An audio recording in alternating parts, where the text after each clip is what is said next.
அவர்களுக்கு கரூர்ப்பா நல்லமுத்துவின் பணிவான வணக்கம்.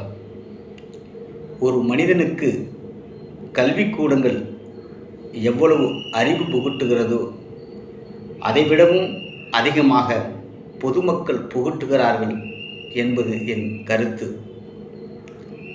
எனக்கு வியாபார புத்தி இருப்பதா நினைப்பு.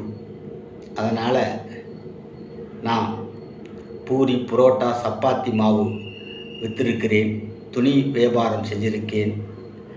வாஷிங் பவுடர் வியாபாரம் செஞ்சுருக்கேன். அரிசி வியாபாரம் செஞ்சுருக்கேன். ஃபைனான்ஸ் கூட பண்ணியிருக்கேன். என்கிட்ட பணம் கேட்க வருபவர்கள் இருப்பா வாங்கிக்கலான்னு சொன்னால் ஒரு நாள் முழுக்க கூட உட்கார்ந்துருப்பாங்க.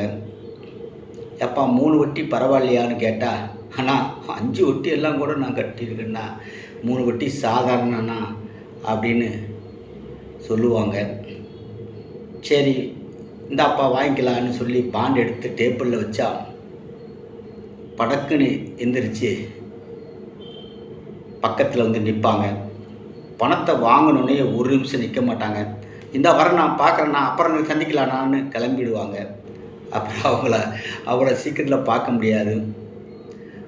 போட்டால் ஆனால் வரேண்ணா தரேன்னாங்குவாங்க.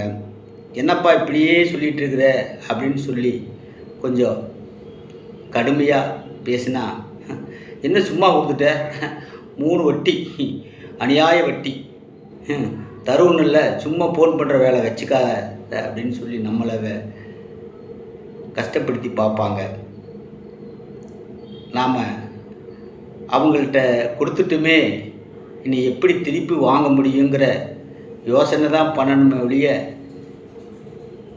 சண்டை செஞ்சிடக்கூடாதுன்னு மனசு சொல்லும்.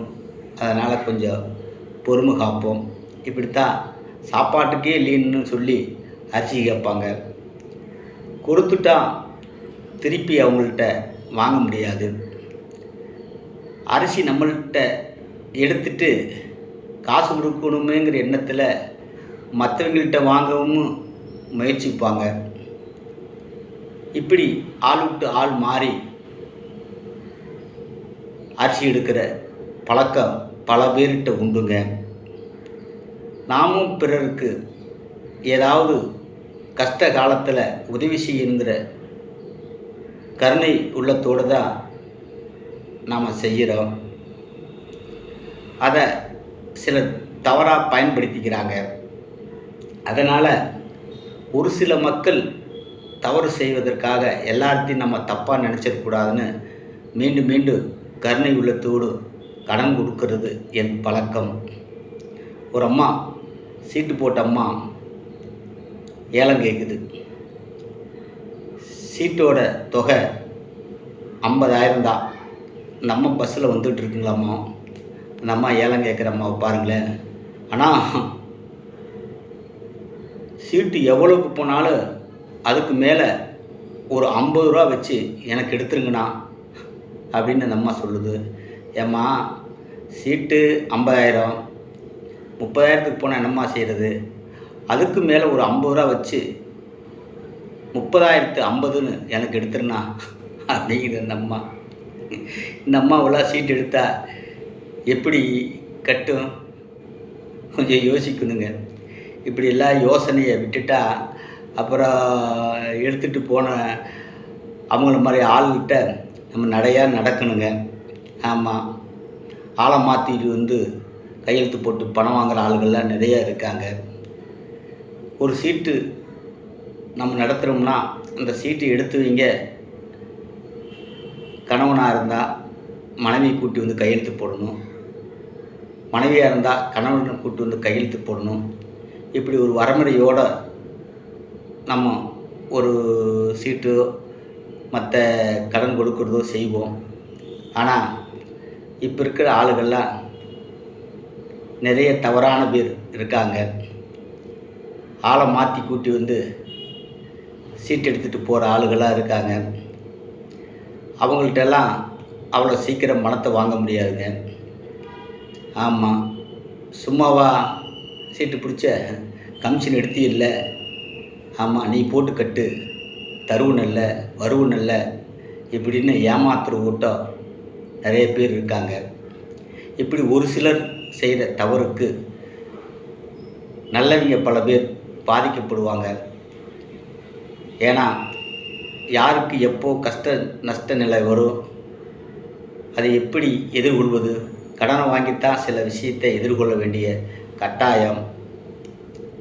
சில பேர் தப்பாக செய்கிறாங்கன்னு சில பேர் முடிவு செஞ்சுட்டு தன்னோட உதவி செய்கிற குணத்தை சில பேர் மாற்றிக்கிறாங்க.